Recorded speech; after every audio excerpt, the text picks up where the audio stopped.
ஆனா எங்களுக்கு நாங்க படத்துல பார்க்கும்போது விஷுவல் ஒண்ணு பார்த்தோம். நீங்க அந்த போலீஸ் ஜீப்ல வந்து பயங்கரமா ஒரு ஒரு சீக்வென்ஸ் ஒண்ணு பண்ணிட்டு இருப்பீங்க. அந்த சீக்வென்ஸோட மேக்கிங் எப்படி இருந்துச்சுண்ணே? எடுக்கும்போது அந்த ஷாட்ல எடுக்கும்போது எப்படி இருந்துச்சு? ஓ! ரொம்ப ஹேப்பியா இருந்துச்சுயா.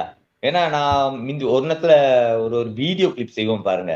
நம்ப ஒரு இண்டிபெண்டன்ட் ஆர்டிஸ்ட்டா இருந்து, வீடியோ செய்யும்போது கொஞ்சம் கஷ்டங்கள் இருக்கும். ஒரு ஒரு 3, கண்டிப்பா. 4 தடவ எடுக்கணும், இப்படி எடுக்கணும், அப்படி எடுக்கணும்னு. அப்ப நம்பளுக்கு அங்கிட்டு வந்து கோரியோகிராஃபர் இருக்க ஆரம்பிச்சுட்டாரு. ஓகே. கோரியோகிராஃபர் இப்படி செய்யுங்க, இப்படி செய்யுங்க, இப்படி செய்யுங்கன்னு நம்மளுக்கு கொஞ்சம் ஈஸியா போயிருச்சு. அங்கிட்டு ஆ, நம்ப அதிக் டைரக்டரும் ரொம்ப சரியான கோஆப்பரேஷனு.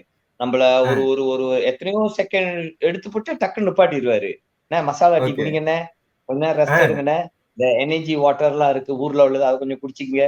சொல்லிட்டு ஆ. ரெஸ்ட் எடுத்து தான்யா அந்த இத செஞ்சோம். என்ன ஒண்ணு நல்லா ஓகே. இருந்துச்சுன்னா, அவங்க வேற பிளான் பண்ணியிருந்தாங்க. நம்ப ஆ. அண்ணனுக்கு KL இந்த மலேசியால மக்கியானால் ஷோன்னு சொன்னதுனால, வேற கெட்டப்பா யோசிச்சு அந்த டைம்லயே அவனது அந்த லோரி மாரிலாம் செட்டப்லாம் செஞ்சு, இப்படி பண்ணி, அப்படி பண்ணி கஷ்டப்பட்டு எடுத்தாங்க. அவங்க தான் கஷ்டப்பட்டாங்கயா. எனக்கு கஷ்டமே குடுக்கலையா. ரொம்ப ஓகே. சந்தோஷமா இருந்துச்சுயா.